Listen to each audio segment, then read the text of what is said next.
What's up, go-givers? The Federal Reserve just flipped and is now warning Americans not to expect interest rate cuts in 2024. The massive shift in sentiment comes as non-farm payrolls advanced 330,000 units last month, and the unemployment rate unexpectedly fell to 3.8%, meaning more people are joining the workforce and actually being able to find a job.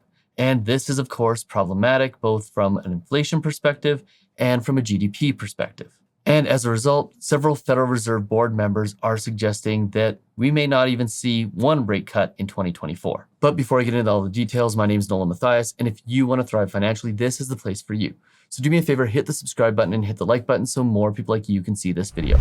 Okay, so this is getting scary. We went from last year expecting that there would be about 7 interest rate cuts by the end of 2024 to that being revised down to 4 and then being revised down to 3 in December. And then last month in March, the Federal Reserve redid all of their forecasts, including raising the expectations for GDP and also lowering the expected unemployment rate and then increasing the expected inflation rate. And all of those changes in the forecast should have led them to also at the same time say, hey, maybe we're not going to need as many interest rate cuts as we previously thought. Yet, despite the adjustments to their forecast, they still expected that there would be 3 interest rate cuts by the end of the year. And obviously, when they make changes to the forecast, that's going to change their expectations with respect to interest rates. And now we're seeing the real story come out, which is that many of the board members on the Federal Reserve are not expecting interest rates to go down in 2024. And obviously there's a bunch of things at play here. Let's start by taking a look at this most recent US jobs report, where non-farm payrolls increased by 303,000 and the unemployment rate fell to 3.8%, which, by the way, is lower than the adjustment that the Federal Reserve made last month to their projections. They actually changed their projections to 4%. This is significantly better than 4%, which is an indication that not only did they change their projections, but that the unemployment picture is actually better than they expected. And without even missing a beat, Jerome Powell came out and shifted his rhetoric with respect to interest rates in 2024, stating that the fact is the US economy is growing at such a solid pace. The fact that the labor market is still very, very strong gives us the chance to be just a little bit more confident about inflation coming down before we take the important step of cutting interest rates. So, in other words, what he is saying is that the economy is good enough right now that maybe we don't actually have to make those cuts that we previously expected. And what's more worrisome about this is with GDP increasing and unemployment getting better, there are growing signs that indicate that not only is the Fed not going to be able to cut interest rates in 2024, but they may actually have to start increasing them if things continue to go the way that they're going. Because let's call a spade here, the economy in the US is very good right now.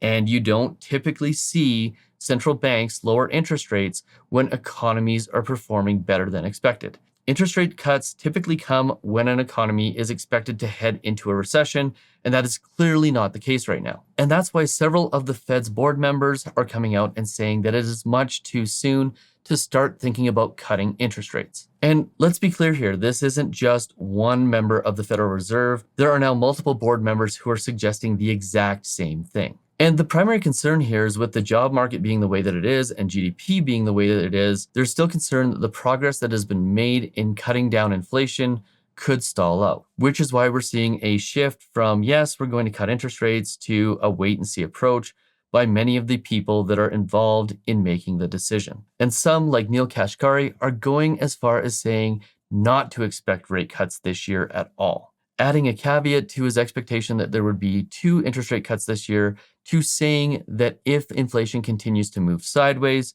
they may not need a cut at all. Now, it's important to note that Kashkari is one of the members who doesn't have a vote this year. However, he does have a seat at the table. And if there's a growing consensus among the board members, whether they have the right to vote or not, that they need to be certain that inflation has been beaten down to a pulp, that could see a shift very quickly from a we need to cut interest rates dialogue to a maybe we don't need to do anything at all dialogue to a maybe we actually need to increase interest rates dialogue. And if you watch my most recent video, which I'll link to at the very end here, you will know that the margin for error in the short term with respect to interest rates for the Federal Reserve is often as much as 0.9%.